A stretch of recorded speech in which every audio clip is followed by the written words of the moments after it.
Hello YouTube, join me on the way to my mate Dave. We're going to get some trailing arm bushes pressed into these trailing arms from the Volvo. So you're going to see that first of all. We're going to get a couple of things done today. Hopefully we have a productive day. I'm still waiting on quite a few parts, so today itself might be quite short, but first things first, off to Dave. Should be there in about an hour's time, so yeah, I'll see you when we're there.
Right, back in the garage, and what I got here, I've got a little template that I've cut out and made.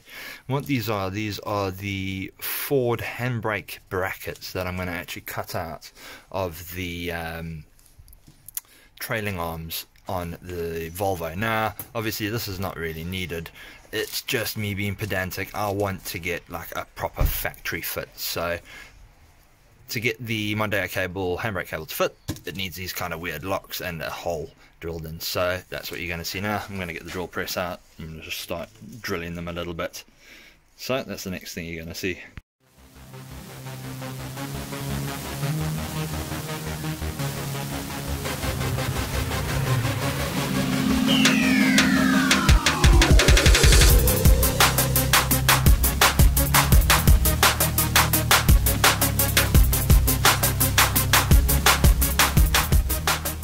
I just want to show you basically what that was all made of. So I've cut this little slot in here, and I have drilled a hole and cut a slot in here.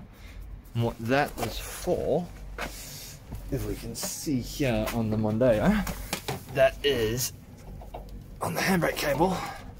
It's got a little thing that hooks into the slot here and has a bolt. So I want that, and there's one further over here. There's two there. So basically just making it so the factory mounts will all fit in there, just so it looks a bit better. Just want to do this as factory as possible. I'm going to clean up those control arms a little bit, clean up the other ones are a little bit messy. Need to clean that up, but clean them up, give them a paint, and then we should be ready. Once we've got the once the bearings come, we should be able to build the rear end on this thing.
You join me once again in the garage.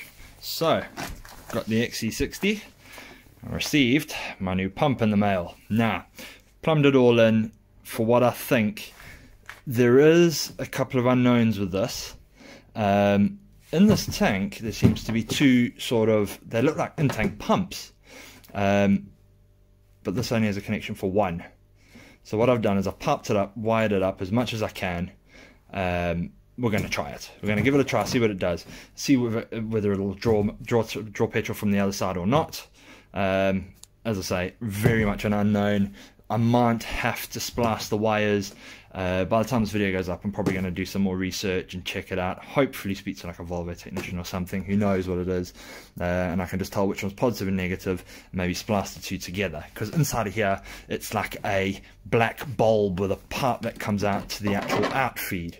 And then from the pump on the actual pump section, it goes into it. So I don't know. It's a bit confusing. What I've also done is I've put the old fuel pressure controller, and what I have noticed is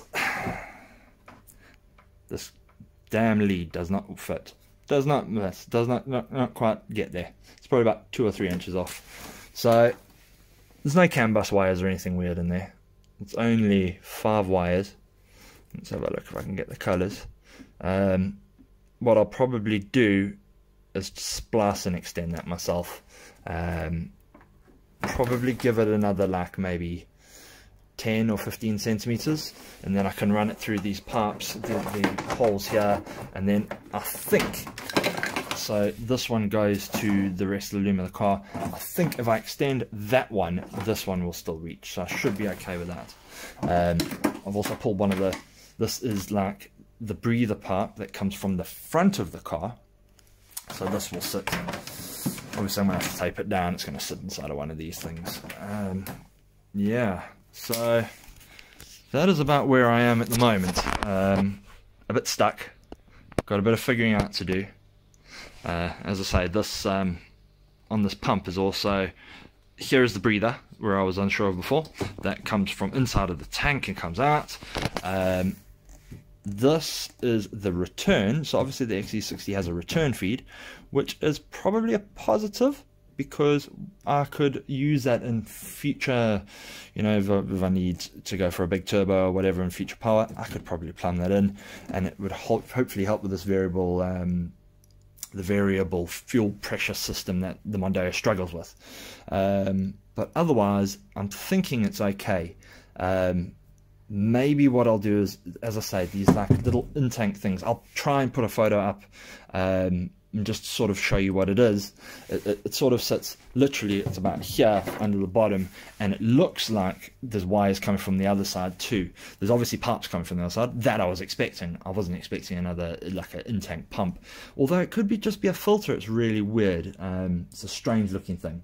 I couldn't really get it out. It has some sort of a little clasp, and I couldn't quite get it out. Yeah, but that's where we are now.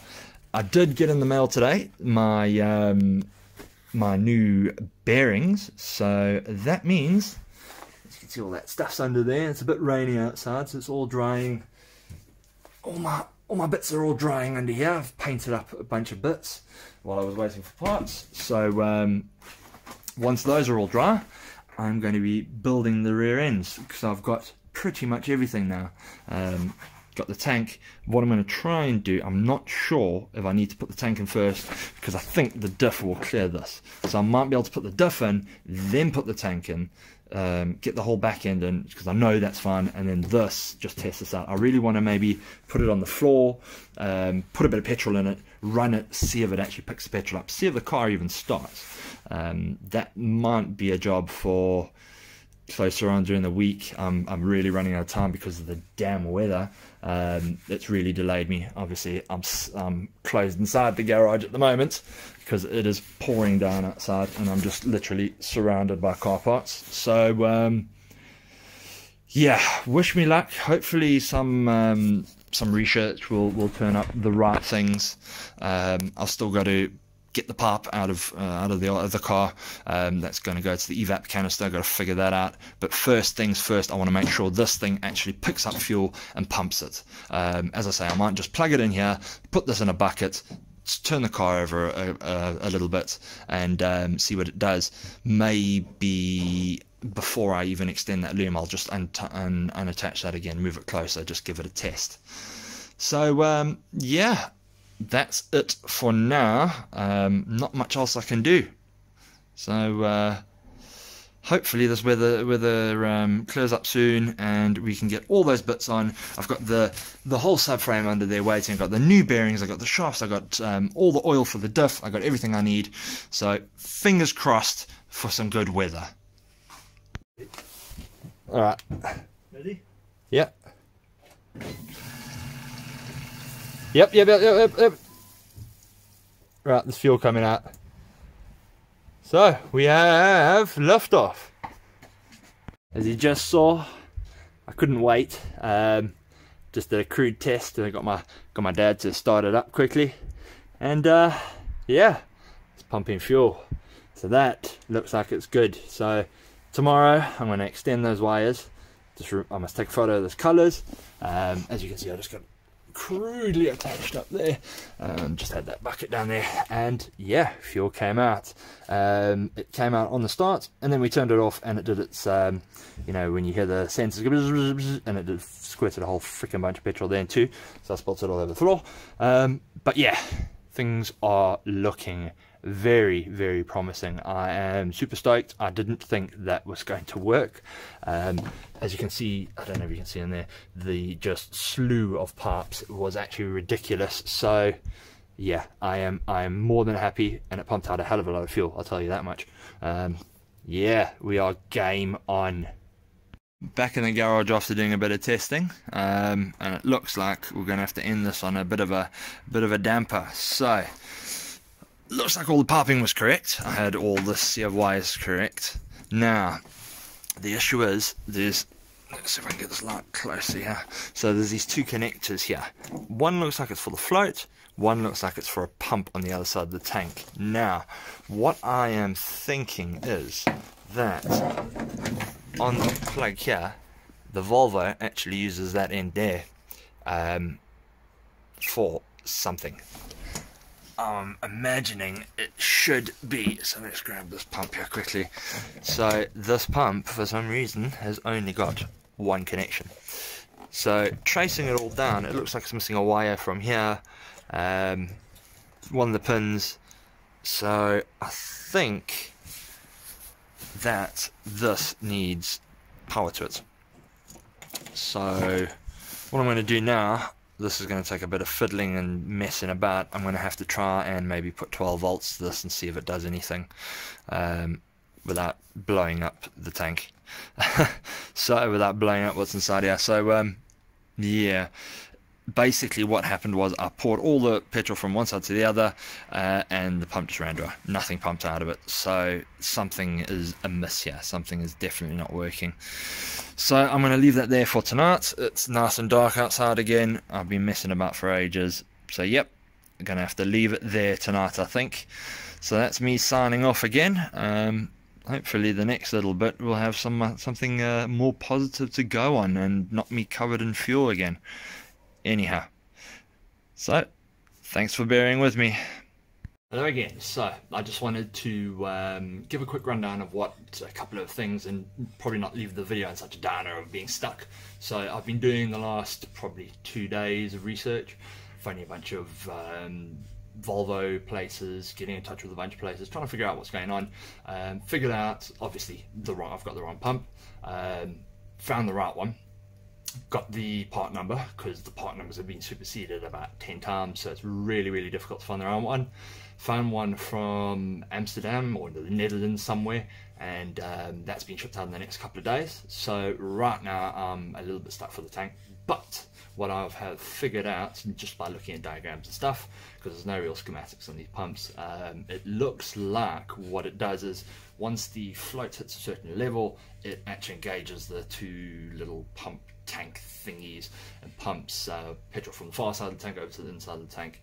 So I'm hoping when I get it, probably in the next couple of days, it's just going to fit and work. Bonus side of it is I managed to get it for about half the price of the other pump, and because I bought so much of the stuff from the same dealer, he's just agreed to return. I'm going to send it back to him. He's going to return the money of the old pump, so I'm going to get that back. I'm not really going to lose out on that. I'm going to gain a bit because I'm going to have the right pump, and it's about half the price. So that's the price. But what the next video, I think what we're going to do, I'm going to ignore the petrol tank just for a little while, because it might be, you know, I've got to extend wires, I've got to do a few things, so I'm going to leave that out.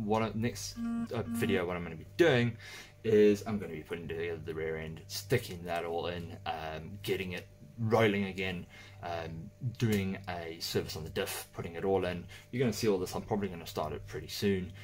It's going to be in the next video, of course. That is what it's going to do. So by the end of the next video, we're going to have some wheels on this thing. I've got a bunch of parts, got a stud conversion because the Volvo has nuts, has wheel nuts, sorry, wheel bolts instead of wheel nuts, so I've converted that to stud, so it'll kind of match the front a bit more. Got new bearings, got all the little bits that I need to put the back end in. All the bits painted, so it should look good at least.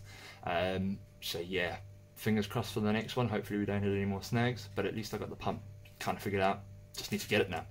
So yeah, thanks for bearing with me again, but these are the joys of the unknowns, really. So yeah, what fun. At least I'm going through all this, so if any of you guys want to take this on afterwards, I'll have a list of part numbers that you guys can use, so you don't have to buy multiple things and get stuck with gearboxes and crap like I have.